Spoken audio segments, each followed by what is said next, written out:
계속 서신 채로 말씀 봉독하시겠습니다. 하나님께서 오늘 우리에게 주시는 말씀은 사도행전 23장 1절에서 11절입니다.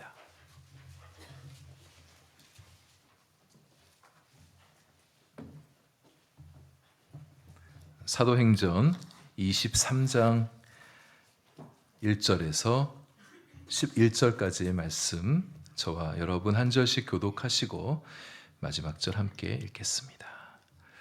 바울이 공회를 주목하여 이르되, 여러분 형제들아, 오늘까지 나는 범사에 양심을 따라 하나님을 섬겼노라 하거늘,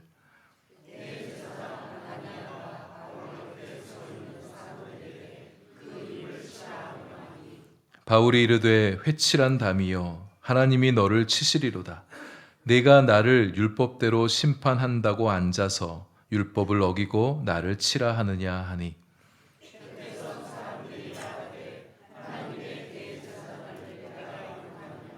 바울이 이르되, 형제들아, 나는 그가 대제사장인 줄 알지 못하였노라. 기록하였으되 너의 백성의 관리를 비방하지 말라 하였느니라 하더라.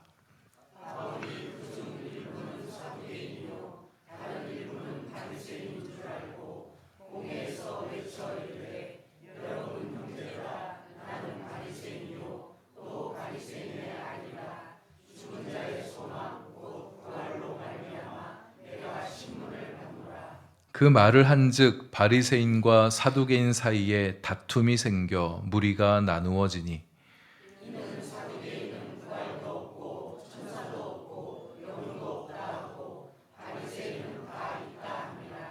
크게 떠들새 바리새인 편에서 몇 서기관이 일어나 다투어 이르되, 우리가 이 사람을 보니 악한 것이 없도다. 혹 영이나 혹 천사가 그에게 말하였으면 어찌하겠느냐 하여,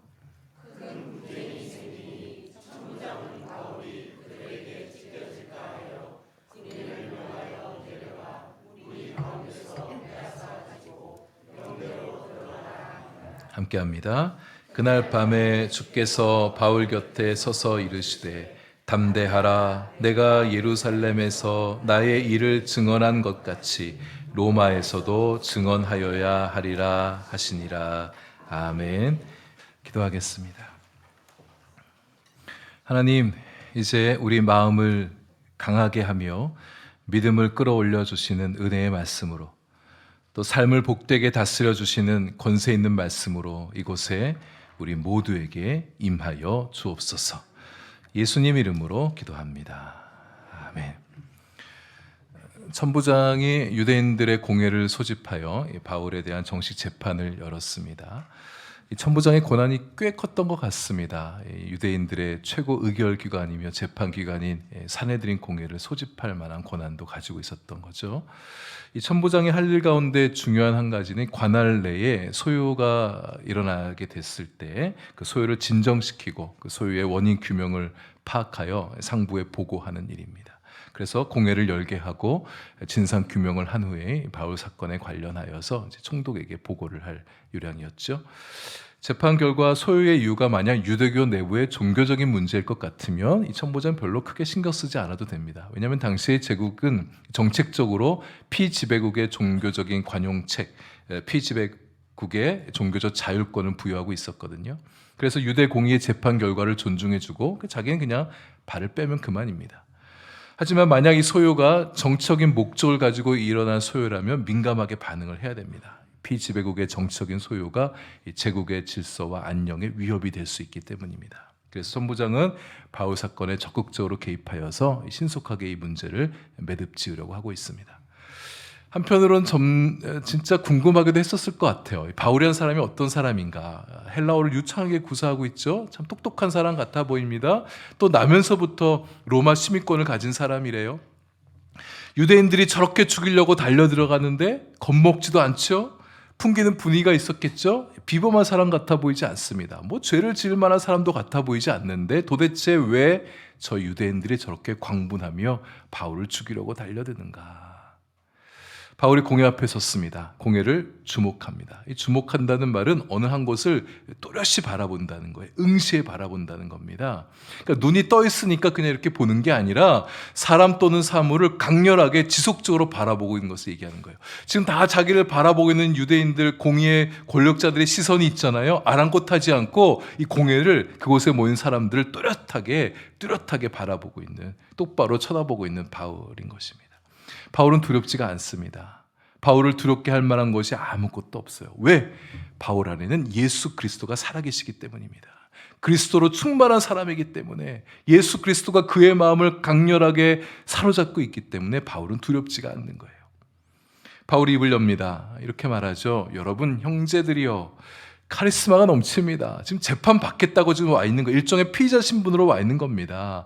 권력자들 앞에서 지금 자기 재판하고 재판 결과에 따라서 자기의 목숨이 날아갈 수도 있는 그런 상황인데, 형제들이요, 이렇게 말하고 있어요. 지금 바울이 원래 대단한 권력자였다가 피의자의 신분으로 이렇게 전환된 상태가 아닙니다. 이렇게 말하기 어려워요. 그러나 이렇게 할 수 있던 이유, 당당했기 때문에, 거리낌 없었기 때문에, 무엇보다 하나님 앞에서 부끄럽지 않은 사람이었기 때문에. 변론의 첫 일성입니다. 나는 오늘까지 범사의 양심을 따라 하나님을 섬겨왔습니다. 그가 당당할 수 있었던 근거죠. 하나님 앞에 부끄러울 것이 없는 사람입니다. 바울의 이 말이 공의원들의 심기를 자극하죠. 그들의 입장에서 볼 때 이 바울은 예수라는 거짓 선지자를 따라다니고 있는 사람이요, 뭐 양식과 하나님을 섬겼다고 말하냐, 거짓 선지자를 따라왔던 사람인데, 바울의 도발적인 언사에 굉장히 불쾌해합니다. 그들에게 바울은 배교자예요. 유대교를 교란시키는 일종의 변종 이단자일 뿐입니다. 재판장인 대제사장 아나니아가 발끈하면서 바울 곁에 서 있는 사람에게 저 입을 치라, 이렇게 명하죠. 유대 역사가 요세푸스에 의하면 이 아나니아라는 사람이 굉장히 난폭하고 포악하고 성질이 급하고 탐욕이 많았던 사람이라 그렇게 얘기합니다. 일반 제사장에 돌아가야 될 11조를 자기가 가로채고요, 성전 헌금들 자기가 착복합니다. 상당량의 뇌물을 로마 제국에 갖다 바치면서 로마 제국의 권력을 등에 입고 권력을 사유화했던 사람, 자기 마음대로 했던 사람, 온갖 폭력과 불의와 심지어 암살까지도 서슴지 않았던 사람이래요. 성직자의 옷을 입고 있지만 성직자가 아닌 것이죠. 미움도 많이 받았겠죠. 그의 친로마 정책에 반발했던 유대 민족주의자들이 언젠가는 그의 집에 불을 질러 놓기도 했었습니다. 자신이 양심껏 살아오지 않았기 때문에 양심껏 살아왔다고 말하는 바울의 말에 유난히 발끈했는지도 모르겠습니다. 바울이 이야기를 시작하려고 하는데 들어볼 생각도 하지 않고 입 다물라고 그러는 거예요. 입을 치라고 얘기합니다. 아주 모독적인 말이죠. 여러분, 내가 뭔가를 말하려고 그러는데 옆에 있는 사람이 입 말하지 말라고, 입 다물라고 그런다고 생각해 보세요. 입을 때리라고 막 무슨 말 하냐고. 굉장히 우리 불쾌한 마음 들지 않겠습니까? 웬만한 사람 같으면 법정에서 이런 말 듣게 되면 주눅 들어서 말도 제대로 하지 못할 거예요. 근데 바울은 그렇지 않죠. 바울도 세게 나갑니다. 가만히 있지 않아요. 자기의 입을 치라고 했던 대제사장을 향하여서 회칠한다며 거칠게 얘기하고 있습니다. 회칠한다며 하나님이 너를 치시리로다. 네가 내 입을 치려고 그러냐? 하나님께서 너의 입을 치고 하나님이 너를 치실 것이다. 회칠한담이란 상당한 저주의 말입니다. 어떤 담이 있는데 균열이 심각하게 갔어요. 근데 균열이 간 담을 위장하려고 흰 회를 달아다 덕지덕지 바르는 거예요. 그래서 마치 새롭게 만들어진 담인 것처럼 그렇게 위장한 것을 말하는 거예요. 위선자를 얘기하는 것입니다. 속은 엉망인데 겉으로만 번지르한 사람처럼 보이는 자의 모습을 보이고 있다. 당신이 나를 율법에 의거하여 심판한다고 하면서 정작 당신이 법을 어기고 있느냐. 바울의 말이 틀리지 않았죠. 누군가 죄가 판명되지도 않았는데, 소위 무죄 추정의 원칙이잖아요. 자신의 변론도 들어보지 않고 바울을 죄인이라고 단정하면서 인격을 모독하는 방식으로 폭력을 서슴지 않고 행사하고 있는 거예요. 반율법적인 행동이 맞죠. 하나님이 너를 치시리로다 이렇게 얘기했는데 실제로 아나니아에게 그런 일을 합니다. AD 66년에 유대와 로마 사이에 전쟁이 일어나게 되어지는데, 그때 유대 민족주의자들이 일어나서 이 아나니아를 무참히 사살해버리게 됩니다. 바울은 재판도 두려워하지 않고 권력도 두려워하지 않아요. 잘못된 권위와 명령에 대하여 항의도 합니다. 바울이 이렇게 담대할 수 있었던 것은 아까 얘기한 것처럼 하나님 앞에서 부끄럽지 않은 신앙 양심을 갖고 살아왔기 때문이에요. 여러분 일반 사람들도 양심이 떳떳하면 꺼리낄 게 없잖아요. 무슨 일에 당당합니다. 더욱 회심한 이후에는 하나님 앞에 부끄러울 것 없는 사람으로 살아왔던 바울이었단 말이죠. 썩어빠진 교황청을 향해서 95개조의 방반문을 내걸었던 젊은 사제 루터가 신성 로마 제국의 황제 카를 5세에 의해서 보름스 국회에 소환되어지게 됩니다. 사실 이미 전부터 로마 교황청에 의해서 루터의 사제 신분이 파문된 상태였었는데 이참에 불러다가 그의 모든 저작들 다 철회시키고 그를 사실은 음모를 꾸면서 이 루터를 죽이려고 그렇게 계략을 하고서 불러냈던 거였었거든요. 루터를 두고 이 교황청에서는 마귀의 자식이라고 그랬습니다. 포도원을 허무는 돼지다 이렇게 표현했어요. 여러분 아가서 보게 되면 포도원을 허무는 여우란 비유가 나오잖아요. 더 넘어서서 탐욕스러운 돼지다 이렇게 비하함을 받았던 사람이었단 말입니다. 주변 사람들이 루터 보고 가지 말라고 그래요. 가서 어떤 험악골 당할지 모르니까 가지 말라고 만류합니다. 근데 가요. 다행히 루터를 지지하는 독일의 영주 한 작센 지방의 선제후가 그를 보호해주고 도와주고 함께 동행해줘서 죽음은 면할 수 있었는데요. 보름스로 출발하기 전에 집을 나서면서 루터가 이런 말을 했다고 합니다. 비록 나를 해치는 악마떼가 보름스 국회의 기왓장의 수처럼 많을지라도 나는 그곳에 가겠다. 가서 변론하겠다. 예수 얘기하겠다. 복음 얘기하겠다 이거죠. 황제가 루터에게 강제 명령합니다. 종교 개혁을 담은 주장하는 책들을 철회시키지 않으면 너의 신변에도 어떤 위협이 가해질지 모르겠다. 협박하는 거죠. 황제 앞에서 루터가 이렇게 얘기했대요. 성경에 비추어 내 유죄가 증명되지 않는 이상 나는 교황과 의회의 권위를 인정하지 않겠습니다. 내 양심은 하나님 말씀에 사로잡혀 있습니다. 나는 아무것도 철회할 수 없고 그럴 생각도 없습니다. 왜냐하면 양심에 반하여 행동하는 것은 안전하지 못할 뿐만 아니라 현명한 일도 아니기 때문입니다. 하나님이여 나를 도우소서. 바울을 유난히도 좋아했고 바울의 담대함을 따라서 복음을 힘있게 증거하고 개혁을 이끌었던 루터답습니다. 우리도 거리낄 것 없는 양심으로 하나님 앞에 부끄럽지 않은 신앙 양심을 갖고 살아가는 우리가 되길 바랍니다.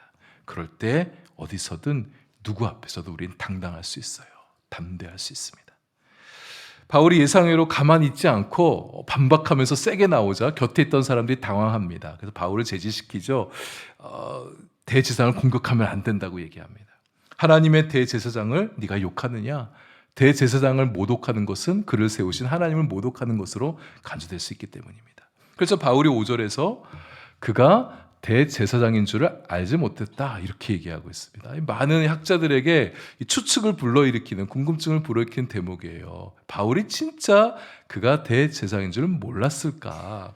알면서 일부러 그렇게 말했을 가능성이 있어 보입니다. 바울 상당히 똑똑한 사람입니다. 근데 지금 이 재판정에 누가 대제사장인지를 몰랐을까? 대제사장이면 재판장인데 그를 위한 지정석도 마련되어 있었을 법도 한데 과연 그를 몰랐을까? 만약 알면서도 그렇게 말했다면 이것은 대제사장을 지금 조소하고 있는 것이죠. 비웃는 겁니다.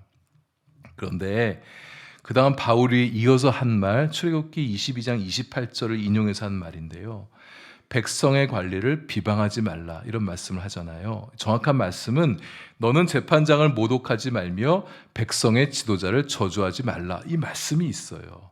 이 말씀을 인용하면서 말하는 것으로 봐서 바울이 대제사장인 줄을 몰랐을 가능성을 더 생각해 봐야 됩니다. 백성의 관리를 비방하지 말라고 하나님께서 그렇게 말씀하셨는데 당신이 대제사장인 줄 내가 알았다면 내가 어찌 당신이 그렇게 감히 모독할 수 있었겠습니까? 그런 뜻이죠. 대제사장인 줄 알면서도 모른 척 하나님의 말씀까지 인용해 가면서 그렇게 말할 바울 사도는 아닌 것이죠. 아마도 갑작스럽게 소집된 집회의회이기 때문에 그리고 정식 회의도 아니고 이방인이 소집한 임시회의이기 때문에 이 대제사장이 자신의 정복을 갖춰 입을 그런 시간이 없었을 가능성이 있습니다. 또 의회가 모이는 공식 장소가 아니라 지금 영례로 지금 천부장이 공회인을 불러 모은 자리잖아요. 그렇기 때문에 제대로 갖춰지지 않았을 것이고 대제사장을 위해서 마련된 정식 재판 자리도 마련되지 않았을 가능성이 있죠. 또 게다가 바울이 늘 선교하러 다니느라고 해외를 많이 다녔기 때문에 이런 사람이 올 일이 별로 없었어요. 그래서 대제사장의 얼굴을 정확히 알지 못했을 가능성도 충분히 있죠. 바울은 자신의 잘못을 빠르게 수긍하고 권위를 인정한 태도를 보입니다.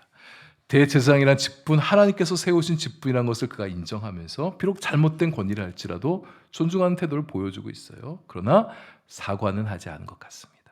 대제사장에게 모독적인 말한 것은 잘못을 인정해요. 시인합니다. 그러나 그가 아무리 대제사장이라 할지라도 율법을 어기면서 자신의 인격을 모독하면서 한 행위에 대해서는 사과할 일이 아니라고 본 것 같습니다.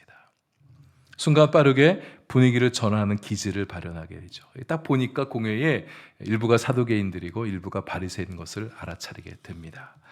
이 두 부류는 서로를 좋아하지 않아요. 우리 한국 정당들 막 서로 두 당이 막 크게 싸우는 것처럼 서로 좋아하지 않아요. 서로의 신학적 입장이 달라서 대립관계를 형성하고 있는 부류였었는데요. 사두개인은 부활 신앙을 믿지 않습니다. 부활을 믿지 않아요. 그럼 바리새인들은 부활을 철저히 믿는 사람들입니다. 또 사두개인들은 영도 천사도 믿지 않아요. 지극히 현세적인 사람들입니다. 그래서 친로마 정책을 많이 보이는 그런 정책을 띈 사람들이 다수 포진되어 있는 계파가 아닌 사두개인들입니다. 하지만 바리새인들은 부활과 내세에 대해서 철저히 믿고 있는 사람들이죠. 바울이 사내들인 의원이 구성되어 있는 구성된 사람들이 사두개인들 또 일부는 바리새인 것 이미 알고 있었을 것입니다. 또 사두개인들, 바리새인들은 각각 자기들의 파당을 표시하는 어떤 장식물들 달고 다녔대요. 우리 국회에서처럼 이렇게 지정석이 있는지 모르겠지만 만약 배지 같은 것을 달고 있었다면 지금 사두개인들, 바리새인들 이렇게 모여 있구나 단박에 바울이 알아차렸을 것입니다. 바울이 자신을 바리새인이라 이렇게 밝힙니다. 바리새인의 아들이다. 우리 집안은 대대로 바리새인 집안이다 이런 뜻이죠. 그러면서 결정타 내가 이렇게 신문을 받고 있는 이유는 죽은 자의 소망 곧 부활의 소망 때문입니다. 이렇게 말하는 거예요. 맞는 말이죠. 바울은 예수 그리스도의 복음, 부활의 복음을 전하다가 이렇게 박해를 당한 거, 돌도 맞고 지금 신문 받는 상황까지 오게 된 것입니다. 바울이 좀 지혜롭게 말하죠. 예수님 부활에 대해서 얘기하는 게 아니라 그저 부활에 대해서 말하다 잡혀왔다 이렇게 얘기하면서 은근히 바리새인들의 심기를 자극시키고 있는 것입니다. 이제 공회가 부활을 주장하는 바리새파와 부활을 주장하지 않는 믿지 않는 사두개파 사이의 싸움으로 번지게 됐습니다. 순식간에 아수라장이 된 거예요. 서로의 감정이 흥분 상태가 되어서 서로 손가락질하면서 고성이 오가면서 서로 지금 막 싸우고 있는 그런 형국이 되어버린 것입니다. 이때 바리새파 위원 몇 사람이 9절에 보면 이렇게 얘기하죠. 우리가 이 사람을 보니 악한 것이 없도다. 너무 좀 재밌는 상황이 좀 펼쳐지고 있지 않나요? 바울 신문하겠다고 바울 죽이겠다고 모였던 사람들인데 자기들끼리 치고받고 싸우면서 바울 아무런 죄가 없어 이렇게까지 좀 나오고 있는 거예요. 얼마나 지금 우스운 상황이 전개되고 있는지. 또 바리새파 위원 중에 누가 이렇게 얘기합니다. 혹 영이나 혹 천사가 그렇게 말했으면 어떡하겠느냐. 바울이 궤변을 쏟아놓는다고 막 비판하는 사람들인데 혹시 하나님께서 영을 통해서 천사를 통해서 바울에게 저렇게 말하는 거면 어떡하려고 그래 이렇게 얘기하는 거예요. 자기도 모르는 사이에 바울이 얘기하는 진리를 옹호해주고 있는 형국으로 바뀌고 있는 것입니다. 바울이 일부러 이렇게 좀 서로 간에 싸움을 부추기려고 그렇게 얘기했던 건 아닐 것 같아요. 내가 바리새인이었습니다. 바리새인들에게 얘기하면서 그럼 내가 예수님 믿는 사람이 됐습니다. 이렇게 얘기하려고 했을 것 같은데 또 일부러 겨냥한 것도 사실 없지 않아 있었겠죠. 바울이 참 영리한 사람이니까. 어쨌든 법정 분위기가 예상하지 못했던 방향으로 흘러가게 있어요. 자칫하면 바울이 신문당하고 죽을 수 있는 그런 처지였었는데 도리어 좀 서로 간에 고성이 오가면서 서로 비난하는 정쟁의 장소로 바뀌어지게 된 거예요. 이 모습을 봤던 천부장이 이랬다가 그냥 뒀다가 안 되겠다 싶어서 바울을 빼내게 되어지죠. 자칫하다가 로마 시민권을 가진 바울에게 변고가 생기면 안 되겠다 싶어서 그를 데리고 영내로 호송시켜 가게 됩니다. 난장판이 된 공회의 모습을 보면서 천부장은 바울이 결박된 이유를 찾아보지 못해요. 이건 정치적인 반란이나 소요가 아니라 율법의 문제구나 이렇게 파악하게 됩니다. 그래서 저 뒤에 23장 29절에 보게 되면 총독에게 편지를 하나 쓰게 되어지거든요. 이 바울 사건에 관련돼서 저 사람은 지금 정치적인 소요를 일으킨 사람이 아닙니다. 유대교 내부의 문제입니다. 이렇게 편지를 써서 보내는 장면이 또 나오게 됩니다. 이렇게 해서 바울은 위기를 모면해요. 악한 무리들이 바울을 체포했어도 저들이 어찌하지 못하는 거예요. 자기 뜻대로 바울을 못합니다. 어둠의 세력이 여러분 겉으로는 강해 보이지만 어둠의 세력은 결코 하나님의 사람을 함부로 건들 수가 없습니다. 진리와 선한 양심 앞에 무력해지고 스스로 싸우고 자중질환 속에 빠져버리는 게 악한 세력들인 거예요. 악이 준동할 때 우리 마음이 괴롭죠. 악인들이 선을 위장해서 막 교묘하게 악한 일을 저지른 모습을 보게 되어지면 우리 마음이 더더욱 어려워지게 됩니다. 선한 사람을 괴롭히며 악행을 막 자행하는 모습을 볼 때, 교묘하게 행하는 모습을 볼 때 우리 마음 두려운 마음도 들기도 합니다. 그러나 우리 하나님 바라보십시다. 선하신 하나님께서 악인들을 결코 그냥 보고만 계시지 않아요. 반드시 일어나 심판하십니다. 하나님은 이렇게 하나님의 종을 지켜주시는 분이세요. 공의의 신문 밖에 섰을 때는 바울이 어찌 될지 모르는 상황이에요. 우리는 이미 그 결론을 알고 있기 때문에 그냥 뭐 재판 잘 끝나겠지 우리는 이미 짐작하고 있지만 이 상황을 우리가 모른다고 생각해 보세요. 지금 바울이 지금 죽을 수도 있는 처지 속에 놓여 있는 거예요. 하나님 바울을 그냥 두시지 않습니다. 바울이 지혜롭게 말할 수 있도록 도와주시고 또 천부장 같은 사람을 붙여주셔서 위기에서 모면하도록 도와주신 하나님의 모습을 보여주고 있는 거예요. 하나님께서 하나님의 자녀된 우리들도 이렇게 도와주시기를 소망합니다.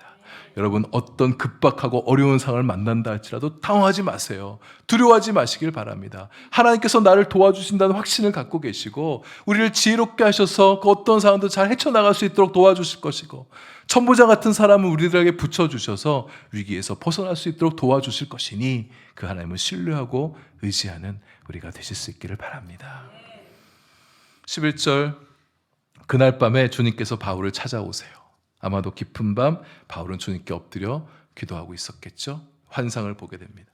근데 밤은 시간적으로 물리적으로도 어두워진 시간을 얘기하지만 이 정신적으로도 영적으로도 어두운 상을 비유하는 표현이기도 해요. 우리 영혼이 어두운 밤을 지나게 되어질 때 우리 주님께서 우리를 그렇게 찾아오시는 거예요. 환상을 봅니다. 주님께서 오셔서 자기 곁에 서 주신 모습을 보게 됐습니다. 우리 주님은 종종 우리 앞에 나타나 우리를 다독거려 주시기도 하시고 때로는 우리 뒤에서 우리의 등을 밀면서 주저앉지 말고 일어나서 달려가라고 우리에게 그렇게 힘을 넣어주시기도 하는 분이에요. 그러나 때로는 이렇게 우리 곁에 나란히 서 주시기도 하는 분이십니다. 이 모습이 참 좋게 느껴집니다. 주님께서 바울을 찾아오셨는데 지금 바울 곁에 옆에 서 주신 거예요. 여러분 내 마음이 힘들 때 누군가 내 옆에 서 있어 주게 되면 우리 마음이 참 위로를 받게 되어집니다. 내 마음이 많이 약해져 있는데 강한 누군가가 내 옆에 서 주게 되어지면 든든한 마음이 들게 되어져요. 주님께서 그렇게 연약해진 우리 마음 곁에 오셔서 옆에 서 주시는 거예요. 공회에서 바울 곁에 서 있던 사람들은 바울의 입을 치려고 옆에 서 있던 사람들이었었어요. 바울이 대제사장을 모독하면 안 된다고 그의 입을 다그치는 사람이었었습니다. 그러나 우리 주님은 우리를 다그치지 아니하시고 바울을 격려하시기 위해서 옆에 서주신 분이세요. 주님께서 우리들도 그렇게 다그치지 아니하시고 우리 곁에 우리를 위로하기 위해서 우리 곁에 서주시는 분이십니다. 우리도 누군가 곁에 서주시면 좋겠어요. 주님께서 내 곁에 그렇게 서주시는 것처럼 우리도 누군가 곁에 서주시면 좋겠습니다. 여러분 배우자 곁에 서주십시오. 여러분 자녀 곁에 서주십시오. 연로하신 부모님 곁에 서주십시오. 힘 빠진 연약한 힘들어하는 친구 곁에 서주십시오. 앞에 서서 가르치려고만 하지 마시고 등 뒤에서 등 떠밀며 앞으로만 나아가라고 재촉만 하지 마시고 옆에 그저 서주시는 거 나란히 서주십시오. 교우들 곁에도 서주시고 우리 교회 청년들 옆에 서주시고 우리 교회 학교 자녀들 옆에 서주시길 바랍니다. 그들 옆에 우리가 서주신 모습을 보게 되어지면 내 곁에 누가 내 곁에 서서 위로해주고 있어주는구나. 그건 모습만 봐도 힘을 얻고 든든함을 얻게 되어질 것입니다. 하나님께서 바울을 위로하시며 용기를 북돋아 주시죠. 담대하라. 이게 얼마나 위로가 되는 말입니까? 아무리 강한 바울이라 할지라도 이런저런 일을 겪으면서 마음이 많이 나약해질 수 있는 바울이잖아요. 하나님께서 담대하라고. 우리에게도 위로와 용기가 필요합니다. 이런저런 삶의 어려움을 겪고 우리 마음이 외롭고 지쳐있을 때 주님께서 우리 곁에 오셔서 담대하라고 용기를 북돋아 주시는 우리 주님이십니다. 여러분 담대하십시오. 하나님께서 여러분 곁에 계십니다. 요한복음 16장 33절 말씀에 예수님이 제자들에게 그렇게 말씀하셨잖아요. 담대하라. 내가 세상을 이기었노라. 세상에서 너희가 환난을 당하나 담대하라. 내가 세상을 이기었노라. 세상에서 환난 당하고 계신 여러분 두려워하지 마십시오. 염려하거나 근심하거나 초조하거나 불안해하지 마십시오. 주님께서 세상을 이기셨습니다. 그 세상을 이기신 주님께서 우리와 함께 하시면서 나도 강하게 마음 품고 일어나라고 그렇게 말씀해 주시는 거예요. 힘이 되어 주시는 거예요. 이것을 너희에게 이르는 것은 너희로 내 안에서 평안을 누리게 하려 함이라. 예수님 안에 평안이 있습니다. 예수님께서 우리에게 힘 주셔서 세상 가운데 승리하게 하시고 주님 안에 있는 그 평안을 우리도 누리게 하시는 거예요. 우리 예수님과 함께 승리하시고 예수님 안에 그 평안을 함께 누리며 살아가는 우리 성도님들 되어주시기를 바랍니다. 또 주님께서 바울에게 큰 소망과 비전을 말씀하시죠. 바울의 가슴을 뛰게 하는 말씀입니다. 네가 예루살렘에서 나의 일을 증언한 것처럼 이제 네가 로마에서도 증언하리라. 바울이 3차 선교 여행 중에 에베소에서 오래 머물다가 이제 에베소를 떠나게 되어질 때 새로운 비전을 꿈꾸게 됐습니다. 아가야도 마가냐도 돌아갔다가 이제 로마도 가봐야 하리라, 이런 마음을 앞에 19장 21절에서 얘기하잖아요. 당시 세계의 중심인 로마, 그곳에 가서 그곳에 믿지 않는 자들에게 복음을 전해야겠다, 이런 마음을 갖게 됐던 바울이었습니다. 근데 이 밤에 주님께서 찾아오셔서 그분의 음성으로 바울에게 들려주시는 거예요. 그가 가졌던 그 꿈을, 그것도 나의 비전이라고, 나도 그것을 원한다고 그렇게 들려주시는 말씀에 그의 꿈을 지지해주고 그것이 나의 꿈이었다고 말씀해주시는 주님을 만나게 된 거예요. 사실 주님께서는 이미 그런 비전을 갖고 계셨잖아요. 바울을 처음 만나시고 불러주실 때부터 이방인들의 임금에게 내 복음을 전할 자로 그렇게 삼으셨습니다. 이방인의 임금 가운데 대표적인 사람은 로마 황제잖아요. 근데 로마 황제에게 일개 사람이 가서 복음을 전하기는 쉽지 않습니다. 접견도 어려워요. 이렇게 포박된 상태로 법정에 고소되어져서 고소 고발 사건으로 로마에 갈 수 있는 방법을 하나님께서 열어주신 것 같아요. 그렇게 하지 않으면 로마 황제를 만날 수 있는 기회가 주어지지 않으니까. 어쨌든 바울의 마음은 담대합니다. 비전으로 가슴이 뛰는 거예요. 내가 로마까지 가겠구나. 내가 지금까지 이런 고난과 환난을 당했던 이유가 있었구나. 나를 이렇게 버티게 하셨던 이유가 있었구나. 나를 죽지 않게 하지 아니하시고 이렇게 버티오게 하신 이유가 있구나. 앞으로도 두렵지 않는 거예요. 향후 어떤 어려움이 내 앞에 놓인다 할지라도, 위협의 가시밭길을 걷는다 할지라도 하나님께서 나를 로마까지 보내실 것이니까 나는 결코 죽지 않는다고 담대한 마음 품고 달려가는 바울 사도인 것이죠. 사명자는 담대합니다. 사명이 그의 마음을 강하게 하는 거예요. 비전의 사람은 힘이 있습니다. 그 비전의 힘으로 자기 앞에 놓이는 그 어떤 고난과 시련과 어려움들도 돌파해 나갈 수 있는 힘을 비전의 사람은 가지고 있기 때문이에요. 하나님께서 우리에게 이런 비전을 보여주시길 바랍니다. 여러분도 하나님의 비전을 받게 되시길 바랍니다. 여러분에게는 어떤 비전과 소망이 있으십니까? 나의 안위, 나의 기쁨, 나의 만족을 위한 버킷리스트, 위시리스트, 이것도 좋아요. 그것도 좋은 일입니다. 그러나 그것 말고 주님으로부터 오는 비전과 소망이 여러분들에게 있으시게 되길 바랍니다. 우리 각자에게 하나님이 갖고 계신 비전과 꿈 말하는 겁니다. 하나님께서 우리 인생을 통해서 이루고 싶어 하신 하나님의 뜻이 있단 말이에요. 우리를 통해서 받고 싶어 하신 하나님의 영광이 있습니다. 그 비전과 영광의 소망을 우리가 품고 살아가는 거, 그거 발견할 수 있게 되길 바랍니다. 마태복음 7장 말씀에 구하라 주실 것이요 말씀하셨죠. 우리의 일상에 필요한 것들을 구하기도 하지만 주님의 비전을 구하십시오. 주님께서 주실 거예요. 찾아내면 찾아낼 것이라고 말씀해 주셨습니다. 문을 두드리라, 비전의 문이 우리 앞에 열리게 하실 것이에요. 비전이 있어야 우리의 신앙도 더 행복하고 더 즐겁게 신앙생활을 해갈 수가 있습니다. 비전이 넘칠 때가 있으셨죠? 나 20대, 30대, 40대 때 나도 꿈틀거리는 거룩한 비전이 있었지. 거룩한 흥분과 기대감을 살았던 때가 있었어. 근데 지금 나 이제 50대, 60대 은퇴한 마당에 무슨 비전이냐? 그냥 하루하루 은혜 속에 살아가면 되지. 물론 하루하루 은혜 속에 살아가는 것도 참 아름답고 좋은 삶입니다. 그러나 그 하루하루의 은혜가 주님이 원하시는 비전 안에 있는 삶일 때 더욱 가치가 있는 것이죠. 다른 거 아닙니다. 뭔가 거창한 꿈을 꾸라는 게 아니라 내가 주님이 기뻐하실 일, 주님께서 나에게 원하신 일을 찾아서 각자 삶의 자리에서 하나님이 기대하시는 삶을 살아보자는 얘기입니다. 50대는 50대에 맞는 삶이 있어요. 하나님의 꿈이 있습니다. 60대는 하나님께서 기대하신 60대의 삶이 있습니다. 언젠가 말씀드린 바 있지만 저는 제 존재의 클라이막스가 노년의 시기예요. 그럼 어떻게 생각하실지 모르겠지만 저는 정말 그렇습니다. 성품이 아름답게 빚어질, 아름답게 빛날 노년을 꿈꾸고 있어요. 전 지금도 성품이 빚어가는데 가끔 제 자신의 모습을 보면서 좌절할 때도 있어요. 나 이것밖에 안 되나. 그러나 또 다시 딛고 일어나면서 계속해서 주님의 성품을 닮아갈 수 있도록 해가고 있어요. 신앙인격이 가장 무르익을 노년의 삶, 내 영성이 가장 깊고 가장 풍성하고 가장 높고 가장 클 그때를 기다리면서 노년의 삶을 사랑해 나아가고 있어요. 주님 품에 안길 때까지 계속해서 되어져가는 존재로. 겉모습은 비록 나아지겠죠. 힘도 빠지겠죠. 그러나 내 속사람은, 내 내면은 더욱 아름답고 빛날, 주님의 형상을 닮아서 아름답고 빛날 그런 노년의 삶을, 성장해 갈 삶을 기대하면서 나아가고 있습니다. 바울처럼 예수님 믿지 않는 사람에게 예수님 전하는 삶, 정말 아름답고 멋진 비전의 삶이죠. 믿지 않은 식구들, 친구들 꼭 전도해서 저 사람도 내가 믿는 예수님 만나게 해주고 싶다. 아름다운 비전입니다. 내가 직접 선교사로 뛰어다니지 못해도 선교사님 후원하고 기도하고 가끔 선교지 방문하여서 내가 성령 삶을 격려해드리고 싶다. 좋은 삶이죠. 다음 세대를 믿음으로 양육하며 도전하며 세워주겠다는 거 얼마나 멋집니까? 나의 자녀들도 그냥 세상에서 출세하고 성공하는 인생 살아가는 게 아니라 하나님 만나고 하나님 영광 위에 살아가는 자녀들 되게 하도록 세워가고 싶다. 양육하고 싶다. 멋진 비전이죠. 직장에서도 내가 예수 향기 풍기면서 주님 드러내며 살겠다. 여러분 아직도 직장 생활하면서 나 예수님 믿는 사람인 거 감추고 있는 분 계십니까? 왜 그러세요? 내가 예수님 믿는 거 드러내기 그렇게 부끄러우세요? 내 예수님 드러내면서 내가 예수님 영광 위에 살아가는 삶을 살아가는 거예요. 내 교회, 내가 사랑하는 교회, 주님의 이 몸된 교회를 위해서 봉사하고 섬기며 살아가는 거 아름다운 삶이죠. 교회의 비전을 자신의 비전으로 삼고 함께 기도하면서 교회를 섬겨가는 거 얼마나 좋은 비전의 삶입니까? 내 믿음의 성장을 위해서 내가 성경 1년에 1도씩 하겠다.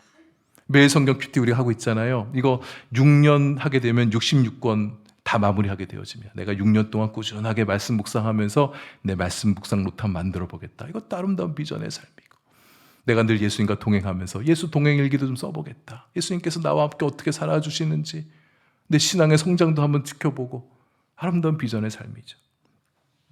지금까지 살아온 것보다 좀 더 주님의 기쁨과 영광을 위한 삶을 좀 꿈꿔보실 수 있기를 바랍니다. 그래야 신앙생활도 재밌고 교회 생활도 재밌어요. 예수님을 품는 새 소망이 우리의 가슴을 뛰게 하고 우리를 즐겁게 합니다. 기쁘게 하는 거예요. 주님을 향한 소망과 비전이 우리 앞에 그 어떤 시련과 어려움과 아픔과 연단이 놓인다 할지라도 뚫고 돌파해 나갈 수 있는 힘을 갖게 해주는 것입니다. 우리 주님께서 여러분의 인생 앞에 새로운 소망과 비전을 가져다 주시도록 여러분의 영적 시야를 통해서 그 하나님의 비전을 발견할 수 있게 해주시기를 간절히 소망하고 축복합니다.